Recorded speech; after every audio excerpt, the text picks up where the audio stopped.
സമുന്നതമായ ശ്രേണികളും ആദർശഭദ്രമായ പ്രവർത്തനങ്ങളും അദ്ദേഹത്തിന് അറിയാൻ കഴിയും. അതുകൊണ്ടാണ് കോൺഗ്രസ് എസിൻ്റെ നേതാവാകാൻ പ്രവർത്തിക്കാൻ കഴിയും.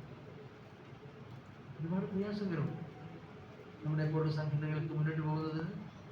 ചെറുതും വലുതുമായ നിരവധി പ്രയാസങ്ങളും പ്രതിബന്ധങ്ങളുമുണ്ട്. പക്ഷേ ഏത് പ്രയാസങ്ങളെയും പ്രതിബന്ധങ്ങളെയും അതിജീവിക്കാൻ, അതിജീവനത്തിന് കരുത്തുമായി മുന്നോട്ട് പോകാൻ കഴിയുന്നൊരു ആത്മബലം അതാണ് നമുക്കുള്ളത്.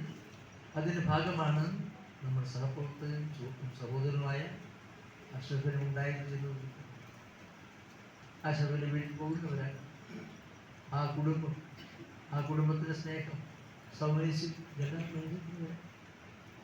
അങ്ങനെ രാഷ്ട്രീയ ബന്ധത്തിനപ്പുറത്ത് കുടുംബപരമായ ഒരു ഹൃദയബന്ധം, ആ ബന്ധത്തിലൂടെ ഉണ്ടാക്കാൻ കഴിഞ്ഞ ഒരു അനവശനീയമായ സൗഹൃദം, ഇതെല്ലാം നമ്മുടെ ജീവിതയാത്രയിലെ, രാഷ്ട്രീയ ജീവിതത്തിലെ ഒരു മൂലധന നിക്ഷേപമായി നമ്മൾ ചെയ്യുന്നു.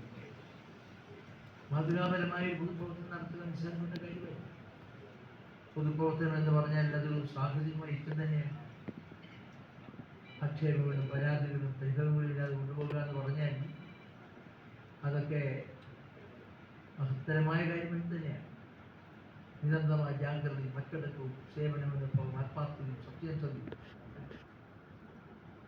ഗാന്ധിയിലേക്ക് മടങ്ങും, രാജ്യത്തെ രക്ഷിക്കൂ എന്ന സന്ദേശമാണ് നമ്മുടെ സംഘടന.